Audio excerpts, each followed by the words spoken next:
Wildfire smoke spreading across the US and Europe. What you need to know. Imagine breathing in the aftermath of a campfire, but on a continental scale. Thousands of miles of wildfire smoke transforming skies from Canada to Europe. This week, nature's fury is rewriting the weather map. And the story is as much about atmospheric physics as it is about flames. But here's where it gets tricky. The very system that usually brings calm, sunny days is now trapping smoke like a lid on a pressure cooker.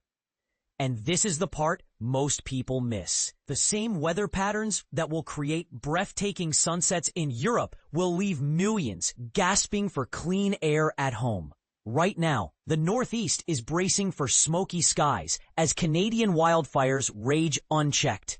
These blazes, fueled by a historic drought, have already scorched over 16 million acres, third highest on record.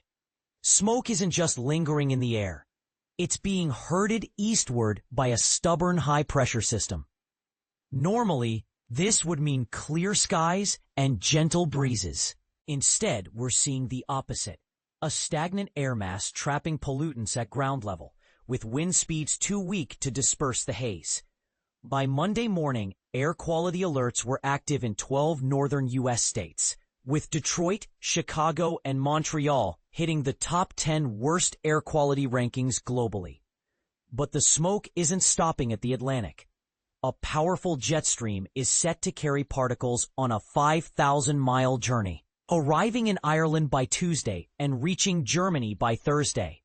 While Europeans won't face health risks, they'll likely witness vivid sunsets painted by particulate matter. This isn't the first time smoke has crossed the ocean.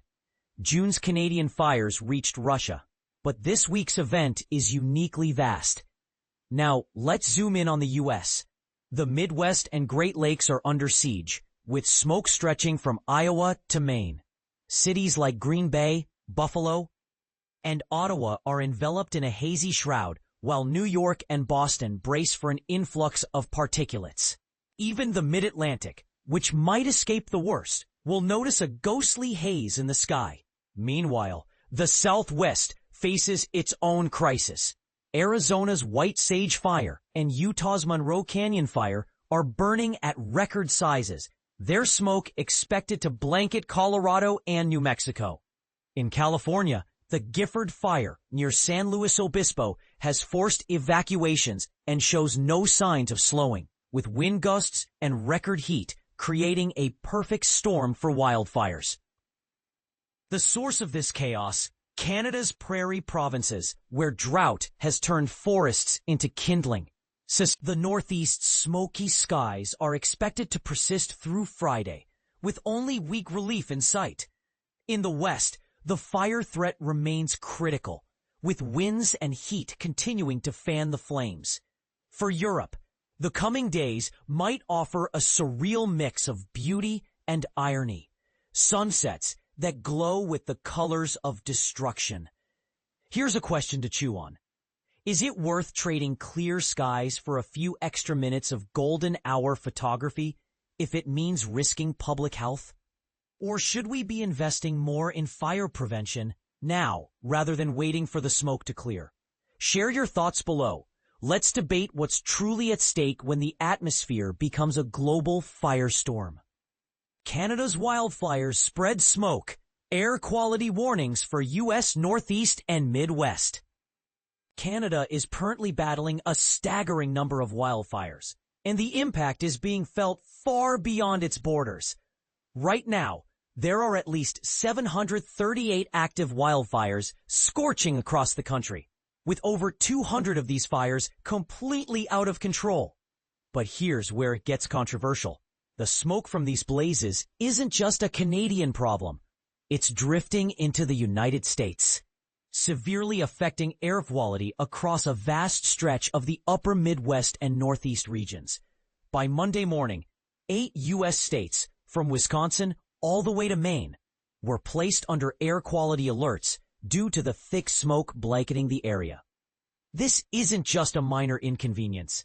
The haze is causing dangerously poor air conditions that could impact people's health, especially those with respiratory issues, young children, and the elderly. On Monday, a thick layer of smoke is expected to stretch through an extensive corridor, starting in Green Bay, moving through Detroit and New York City, and reaching Boston.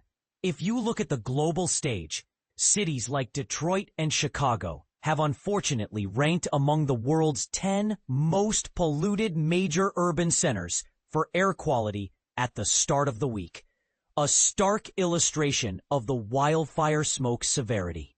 Health officials strongly advise residents in these affected regions to minimize outdoor activities, avoid strenuous exercise outside, and keep windows and doors closed to reduce smoke exposure. These alerts are expected to remain in effect through Tuesday as the lingering smoke continues to hang in the atmosphere.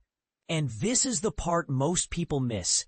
While wildfires are a natural phenomenon in many parts of the world, the scale and intensity of these Canadian blazes raise important questions about forest management, climate change, and cross-border environmental responsibility. Could these fires and their far-reaching consequences be a sign that we need to rethink how we prepare for and respond to wildfire seasons?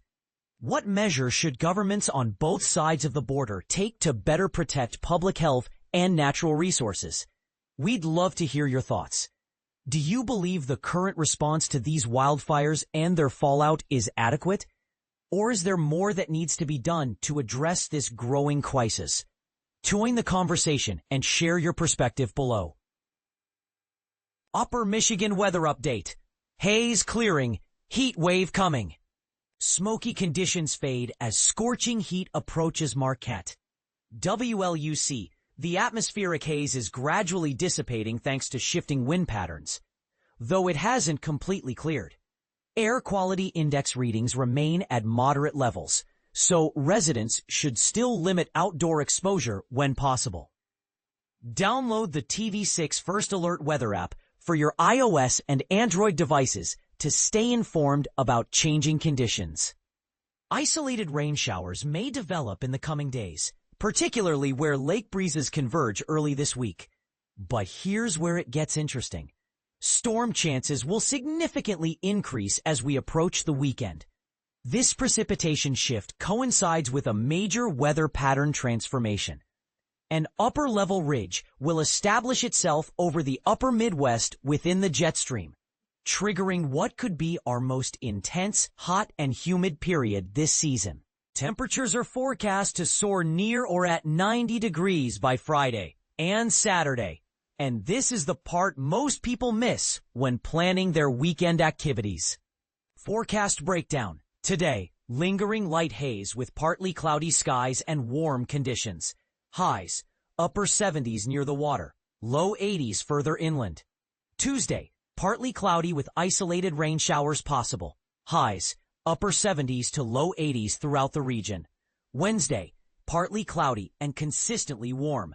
Highs, low 80s across most areas. Thursday, mostly sunny and increasingly hot with possible thunder showers. Highs, mid to upper 80s region-wide. Friday, partly cloudy with thunder shower potential. Hot and noticeably humid. Highs, upper 80s with isolated areas potentially reaching the 90s.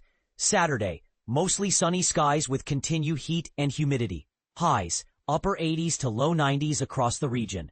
Sunday, partly cloudy with thunderstorms developing by evening. Highs, mid to upper 80s. The video above features the TV6 live stream until our team can extract the specific weather segment from our broadcasts or other TV6 content. Subscribe to our YouTube channel or download TV6 Plus to stream the latest local news and weather updates whenever you need them. Is this sudden temperature spike a sign of changing climate patterns in our region?